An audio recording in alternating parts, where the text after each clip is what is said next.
What is going on, beautiful people? Welcome to another episode of the Narcissist Code. I'm your favorite self-aware narcissist, Mr. Lee Hammock, better known as Mental Illness, across all social media platforms. If this is your first time seeing my face or hearing my voice, I'm a diagnosed narcissist, and I use my platform on social media to raise awareness for NPD, get more people into therapy, and also validate the victims and survivors of said disorder. Today's episode is going to be about the word that narcissistic people hate the most. The word that most toxic people hate. No. The two-letter word. One of the shortest words in the English alphabet or any dialect. No. Whatever you translate that word to, no. Most, if not all, narcissistic people hate the word no, because you know what no indicates? No indicates rejection. No indicates a boundary that has been set on that narcissistic person to protect the person the narcissist is engaging with. So if you hear that word no, you know what I mean?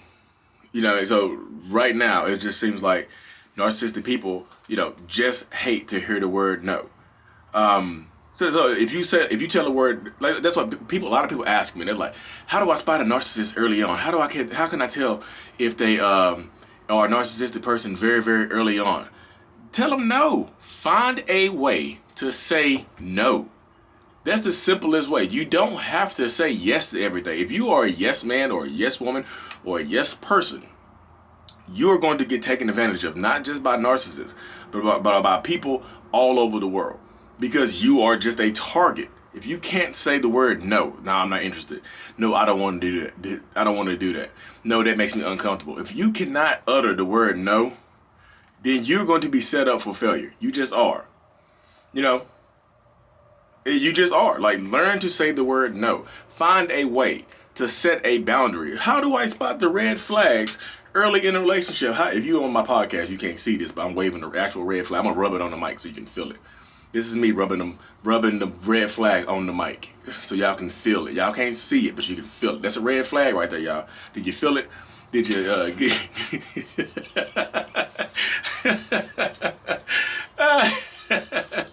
I'm sorry, I promise. I don't know where these things are going to go. I get a topic and I go. That's what I do with these videos. That's what I do with this podcast. I just... Yeah, but y'all love it. You will not find somebody else like me on the internet anywhere. And that's the point. I'm unique. I'm special. Like, Lee, there you go. Hey, got you, Lee. You narcissist. You still a narcissist. I can tell. You just said you were special. But yeah, seriously though. But think about it, y'all. A lot of narcissistic people, most narcissistic people hate being told no, because you know what? Narcissists have a fear of rejection. A lot of us do. And narcissists have a fear of, not being enough, not doing enough, not getting what they want. They hate when people put up boundaries. So if you find a way to say no early on in a relationship dynamic, if you find a way to say no later on in a relationship dynamic, if you have a narcissistic parent later on in life that you're like, I don't know if my dad or my mom is a narcissist, I'm gonna test it out. Tell them no. Set a boundary on your parents. I'm your damn mama. You can't tell me what to do. I'm your damn daddy. You ain't gonna tell me no. After all I sacrificed to raise you, after all I gave up to raise your ungrateful ass, you gonna tell me no? You'll find out really, really quickly if you have a toxic narcissistic parent, or if you're on a first date.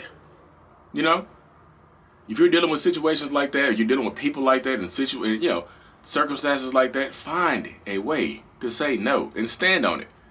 Because typically, if you tell a narcissist no, you know what they're going to do? They're going to try to find a way to get a yes. Like a used car salesman, except they're selling themselves. No, I don't want to pay $400 a month for that lemon car. I don't want to pay $400 a month for that narcissistic vehicle over there. But then the narcissist, the salesman who's selling themselves, is going to try to talk you off of that. You know what?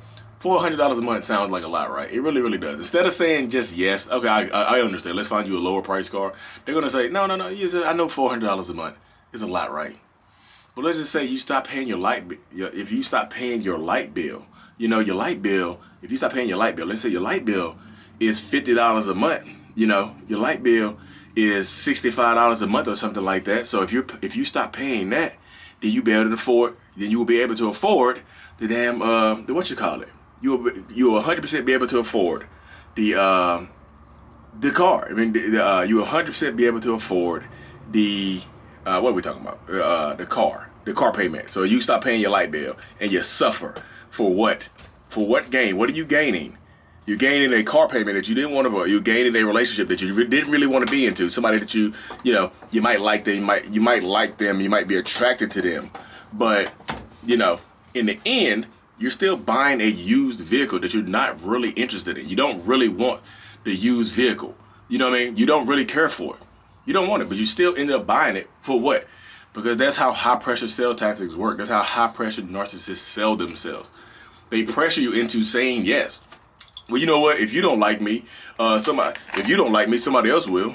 If you don't care for me, somebody else will. If you don't want to go on this trip, I know we just met off of Tinder 30 minutes ago, but if you don't want to marry me and travel the world with me by next week, I'm sure somebody else will. They'll try to high pressure sell tactic you into a life that you don't want to be in. Literally, they will. They're like, if you say yes, you should say no. You know that you should say no. You KNOW. Know that you should say NO. But you're just like, well, let me be spontaneous. Let me go and step outside my comfort zone. And outside your comfort zone sometimes. So there's a difference between being outside your I know people say success lies outside of your comfort zone. But beyond your comfort zone is your wildest dreams. There's a difference between your comfort zone and your tolerance zone. Your life comfort. You know what I mean? There's a huge difference between that right there. If you have a comfort zone, which means you're comfortable living life the way you are. You're scared to take chances. Your tolerance zone is that's to protect yourself. That's going against your intuition. Your tolerance zone is when you're going against your intuition and your gut. It's just like your gut is just like, I don't want to do this. This is dangerous. This will mess me up for life. And you just like, okay, I'm gonna do it anyway because your heart leads you in the wrong way. I need to fix that analogy. I'm gonna fix that comfort zone, tolerance zone. I'm gonna fix that. I'm gonna come back with some fire on that one next time. Just give me a couple weeks. I'm gonna come back and redo that analogy. But that's how it works, though, y'all. If you learn how to put up your mouth, not put up your mouth. If you learn how to just say the word no, I promise you. If you learn how to say the word no, you can empower yourself to avoid narcissistic people. Find a way to say no, because if you're just consistently saying yes, you want to marry me 1 week into the relationship? Yes. You want to move in? I know we just met 48 hours ago, but can I live with you? Yes. What are you saying yes for? You're saying yes to stuff you should be saying no to. If you know that you should be saying no, then say the word no. Because you're going to waste a lot of time, effort, energy, love, care, affection on somebody who doesn't deserve it. Why? Because you couldn't say no. Some people become people pleasers. You want to please everybody except for your damn self. You want to people please all the people except for the person that actually matters. You matter. Why are you trying to please all the other people but not yourself? But they do please me sometimes. It's not always bad. Of course, it's not always bad. Of course it isn't. If there are some good times, that's what you're trying to get back to. You're trying to get back to the good times that you experienced. You're trying to get back to that. That's why you say yes all the time. Even though you know you should be saying no, you're trying to get back to the good times. You're trying to get back to that. If it was all bad, if all the times were terrible, you wouldn't have a problem just getting away from that person.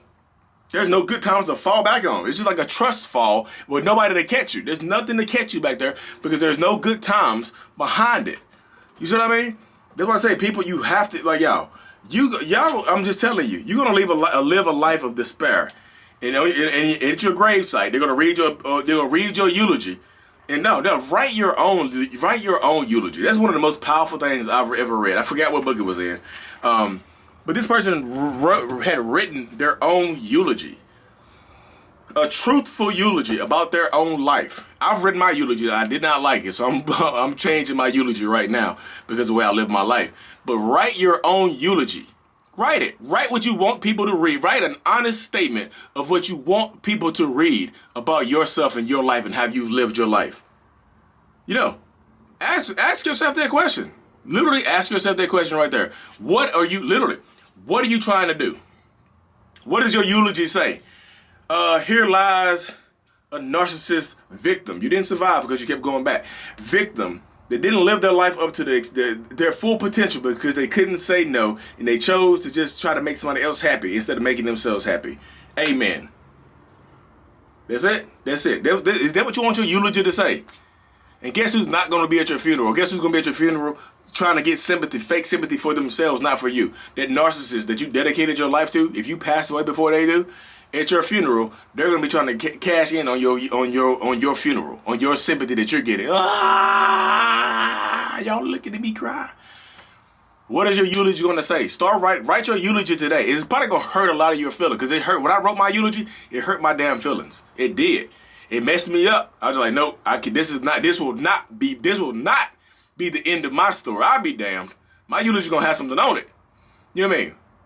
Your eulogy can say, started today, took back their power. On March 22nd, 2022, this person went from victim to survivor on their path to being a thriver, and they eventually became a thriver and helped others.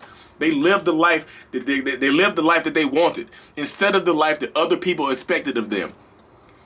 That's right there. That's the number one regret of dying people, y'all. That's the number one regret of dying people.